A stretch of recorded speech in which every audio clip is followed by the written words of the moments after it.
Representative Vanchia to speak against the amendment. Thank you, Mr. Speaker and members. And if the gentleman can move away from my camera angle over here, I would appreciate it.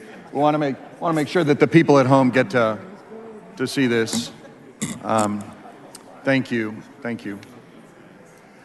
It's important that we have full transparency. And as my father used to say, carne de burro no es transparente. That means donkey meat is not transparent. So, members, I wanted to simply point something out with respect to this amendment. Oftentimes we hear among my Republican friends, we just need to run the state of Texas more like a business. Well, if you adopt this amendment, we would be going in the opposite direction.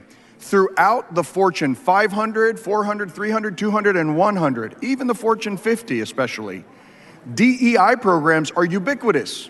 Why? Why is that? Why is it that the smartest people in the country, the business community, has already decided this issue? Diversity produces better outcomes in business. This is no longer in dispute. Diversity produces better outcomes in your business. Whether you're a small business or a big business, the market has already spoken, right? So I would urge you, members, that DEI programs that members came up and railed against just a moment ago, I want to remind you that it is diversity, it is equity, and it is inclusion. And in your businesses, I am certain you practice these things. I am certain that you promote these ideas because we want to have diverse workforces. We wanted to have diverse points of view because our business outcomes are improved by that diversity. So members, I would urge you, let's run Texas more like a business. Let's make sure in higher ed we get diverse outcomes, diverse personnel, and diverse viewpoints. Because after all, the root word of university is what? It's universe, right? In universities, we are supposed to be providing diverse ideas. We're supposed to be challenging orthodoxy.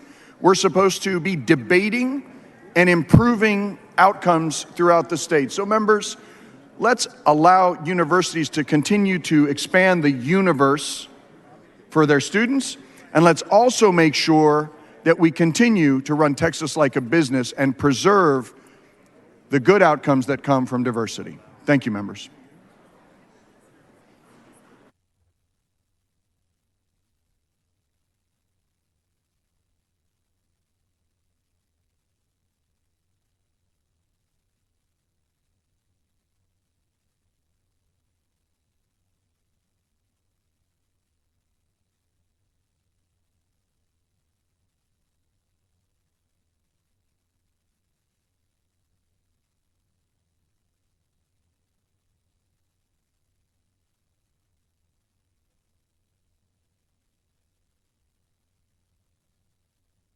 Chair recognizes Representative Gervin Hawk to speak against the amendment.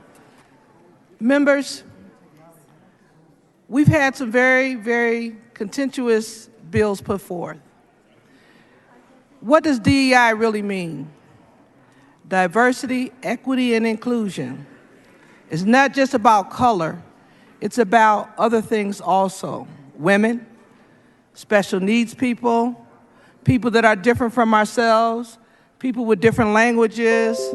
There was a reason that DEI programs became valuable to universities.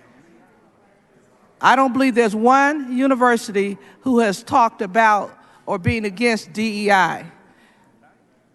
We've done a lot of government overreach, telling folks what they need to do, how to run their businesses, how they run their universities, how they run their households, their medical.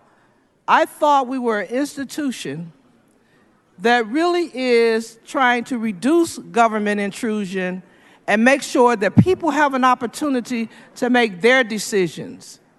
I hope we can get back to that.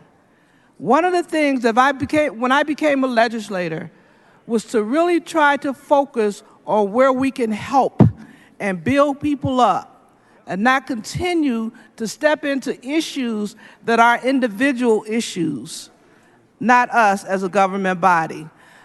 Our role as legislators are to set big picture policy to help guide and direct our society. Our society needs us to be innovative thinkers, to be big thinkers, to be individuals who knows that we are legislators who care about everybody. In 1970s, when I graduated from college, I was hired because of programs that actually intentionally and deliberately sought out people who were different from the establishment. When I was hired as a timekeeper, I was told at that time, we need a promotable black. Those were the words that were said. And I felt, well, anything to give me an opportunity that I'd like to try. I rose to a high level in Ford Motor Company because of that, because I was given a chance. And so sometimes there are those folks that need that chance. We do not want to preclude others. All we're asking is for individuals to be treated with equal credentials, equal experience and abilities to be given an opportunity. We do our children an injustice when we don't create environments that they can meet people other than folks who look like themselves. My college roommate, who was an Anglo female, had never seen a black person before. And that was interesting to me. But it was important to her and to us to communicate with each other. That was important. What I don't want us to do is take a piece of legislation, make it worse, or step away from our mission. And our mission as legislators is truly, truly to look at big picture and what we can do for the best interest of the great state of Texas. Not just for our individual selves, not for partisan division. We cry together, we pray together, we hold each other up in times of need. Let's do that all the way through. Let's not be fake about it, but let's be real about it. Let's make the hard calls.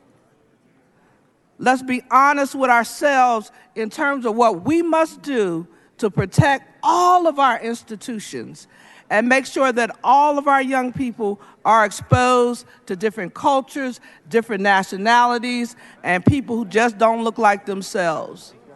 As an educator, I never looked at any of my children as Hispanic, black, white, or Asian, or indifferent.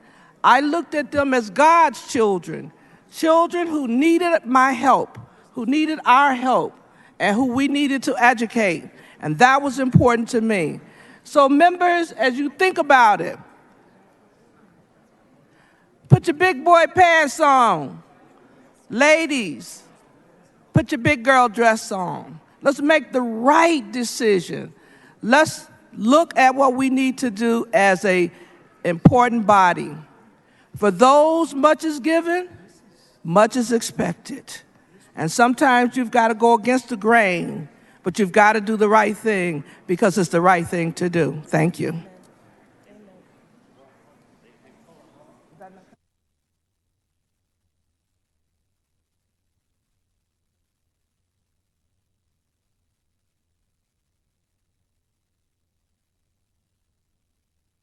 Members, we're waiting on an amendment to the amendment.